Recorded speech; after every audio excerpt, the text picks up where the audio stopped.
Namaste. My name is Todd Norian. I'm the founder of Ashaya Yoga, and it's really nice to be with you tonight. I'm just so grateful for the classes, to be able to be with all of you. I think finding ways to connect with each other, even though it's online, it's digital, it's so important right now. So I'm extremely grateful that you've been joining me for the practice and thrilled that I'm able to offer these classes now.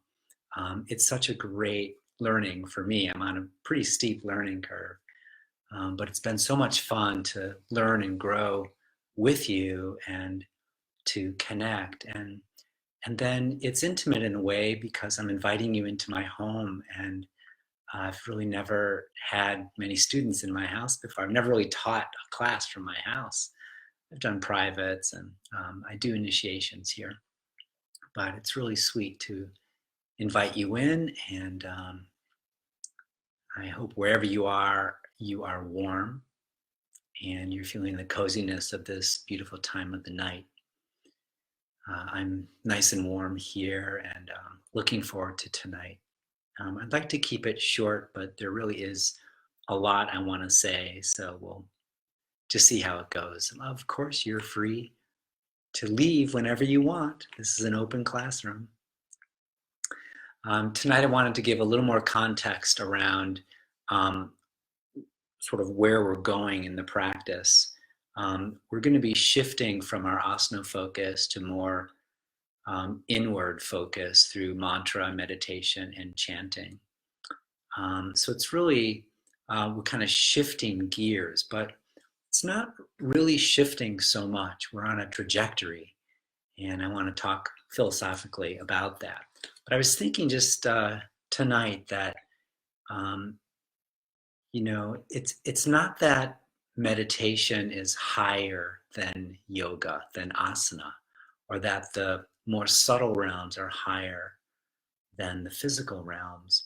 I like to think of it as this body is like a castle, and we have many rooms with different views in the castle. So you go into this room, like the asana room, and you look out, and there's a beautiful garden that you can peer out into, and it gives you a whole experience of the garden.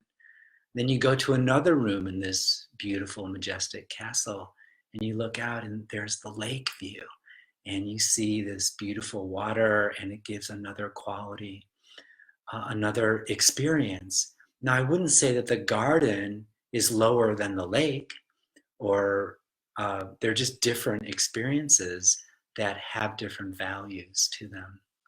Then you go way up on the top floor and you go into this beautiful room in the balcony, and there is this vast snow-capped mountain range out in the distance, and you can't see that view from the other rooms. So what I like is that we've been given the gift of this body, and it's filled with many rooms and many tools that we can use. And Ashaya Yoga is about integrating body, mind, and heart. And think of these as three different rooms that we want to explore and really get good at finding our way through, because there's lessons, there's soul lessons, and there's depth. And so they support each other.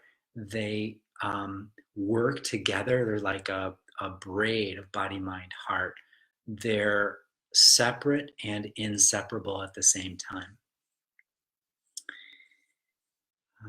So think of reality as one field of awareness. They call that the non-dual, that there's a field of unity, a field of non-dual, a field of non-separation, that there really is a sense of oneness. This is the philosophy of Kashmir Shaiva Tantra that underlies Tantra, and then underlies the majority of tantric flows. There are some dualistic tantric views as well. But we move away from a dualistic realm, like of right and wrong, good and bad, all these polarities, where there's the natural world and the spiritual world, and they never connect. And in the dualistic views, the natural world which includes our body and our mind, are impediments to spiritual uh, growth. So you have to, in a way, let go of nature to get to spirit, or you have to discipline body and mind, of which desire is the leading problem. That if we just could give up our desires, we would not get ourselves into trouble and we could transcend and go to spirit, because there's another place to go. All the dualistic systems talk about life as suffering, and that we do yoga to transcend the suffering to get to a better place, because there's this place and there's that place. And these are also a lot having to do with the traditional Western traditions, where there's a heaven and a hell. There's two things. Tantra is really different. It's a revolutionary of consciousness even in the yogic field, where nature is an expression of spirit, that everything in the relative world, this is like where there's relativity, is an expression of the non-dual, is an expression of unity, such that all there is non-dual. Do you know what I'm saying? But so here we are in this limited expression, but I also have the divine in me, but I can't access it, or I can only access it in certain times because I'm blocked. I've forgotten. So there's this idea of we come in, we're born, and we have cosmic amnesia. I've been told that we know who we are before we're born, and then when we're born, this veil comes across our face and cosmic amnesia. It seems like the whole rest of the life is trying to figure out who the heck we are. And wonderful if you can get on a path that gives you access to self-knowledge. That's what Ashaya yoga is. It's a practice that gives you access to self-knowledge, so you can have more joy in life, and you can have more meaning in your life, so that this life is really something that is joyful, that fulfills you, rather than a life that you're running from constantly, or a life that you're really not sure if it's worth living. So we have this continuum of the relative to the absolute. The absolute represents this pure spiritual awareness that expresses itself and limits itself to become you as you in the relative world. So asana we can think of as part of the relative world, and it's great. And we get, asana basically takes care of your muscles, your joints, your fluids, your organs, the nervous system, and asana helps to oil the entire machine so that you can actually sit more comfortably for longer periods of time and be able to take this vehicle to the next more subtle level. Then there's mantra and meditation. So mantra is a more subtle form of practice. Meditation is a more subtle form of practice.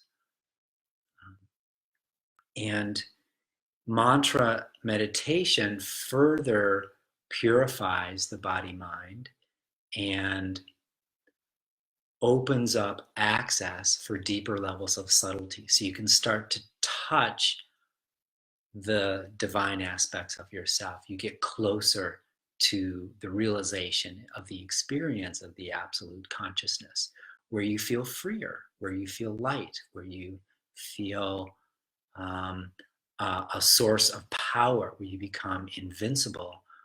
No matter what's happening on the outside, you have this inner strength, an inner capacity to bring your dreams into reality, to serve from your heart, to make life a better place, not just for yourself, but for everyone around you.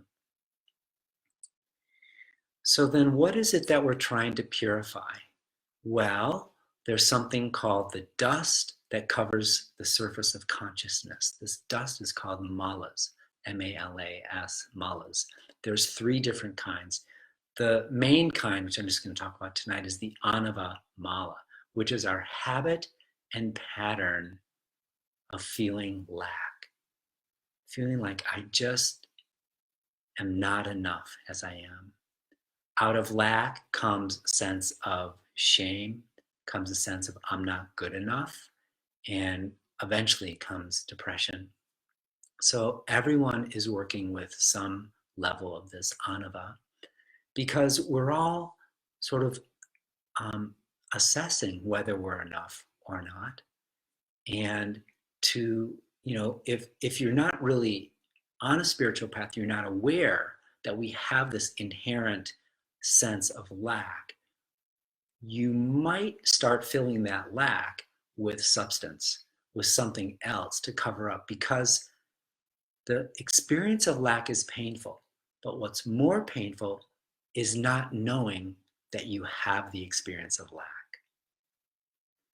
So being humble enough to see that, oh yeah, I do sense that there's this striving to be enough.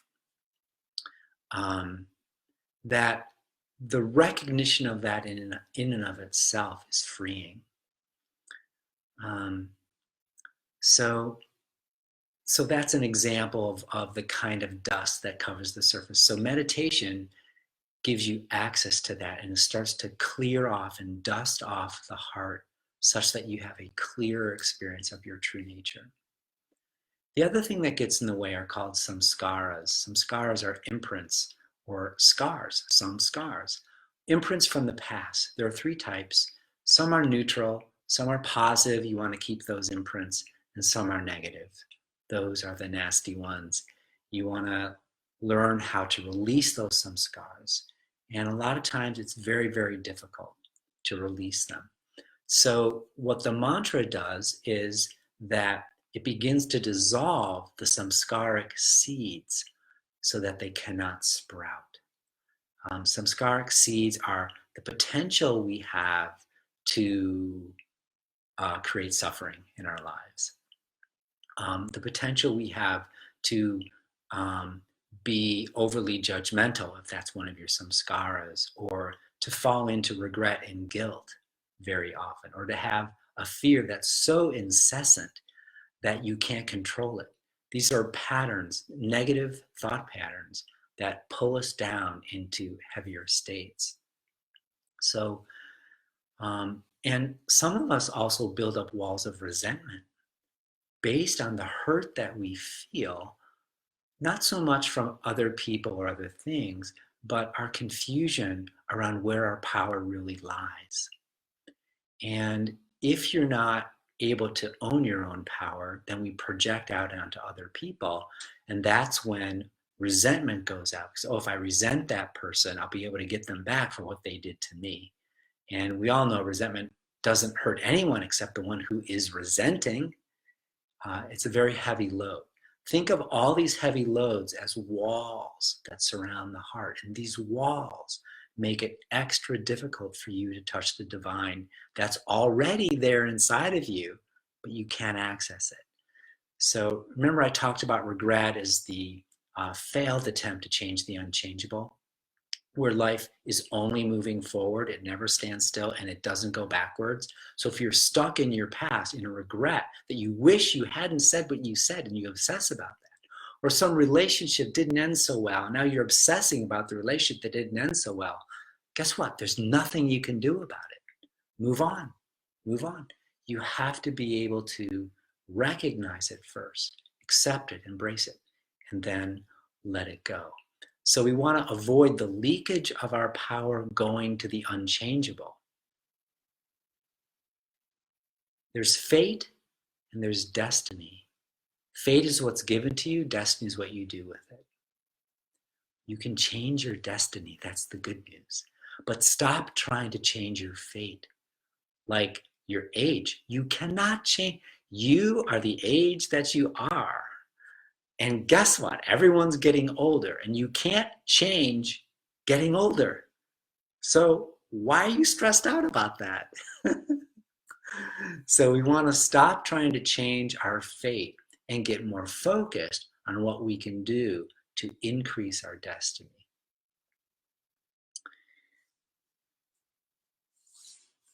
So when we do the mantras, we're using the mantra as a very subtle vibration to try to penetrate the brick and mortar walls around the heart.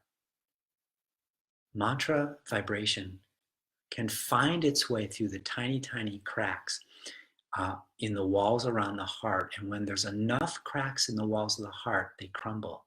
And when they crumble, it feels so good. And sometimes you get a recognition like, wow, I didn't even know I was underneath that burden of resentment. Oh, I'm so glad I let it go. Mantra is so subtle. It works the same way that asana works, where asana is clearing out the blood, it's clearing the oxygen channels, the breath channels, and brings more fluid to the joints. It's doing all that while it's also dumping the toxins out. Mantra is doing the exact same thing, but on a subtle level. So if you can think of our journey in the body as moving from the gross level awareness to the subtle, to the extremely subtle, to the transcendent. So these are 4 states of consciousness, or 4 levels of our being. And they all have Sanskrit terms. So the first one is called Shtula. So Shtula level of awareness is dealing with the physical. Asana, even though I still think it's a spiritual practice, because it is, because how can you separate your mind and the spirit in the body? It's all one. But from a Shtula perspective, the body is kind of stuck in this physical level. So we need to go to another room in the castle. So we go to mantra chanting and meditation. We move to the sukshma, that's the subtle. And as you practice sukshma more and more and more, it takes you to a very deep place where you feel the stillness inside. There's no movement. You're just there. Extremely subtle. It's called the ati sukshma. And then from there, we shift into an even deeper level of awareness called Atita Sukshma. So there's more I can say about all this, but for now, this is quite a good amount to understand that we're reaching from the relative to the absolute. And at the same time, the absolute, which is grace, that loves us so much, even allows us to go against nature. And that's how we learn. But grace is also reaching towards you. And we want to meet individual and grace, individual and universal, relative and the absolute in the most beautiful dance there could ever be. And that's the dance of the heart. They move in the heart space.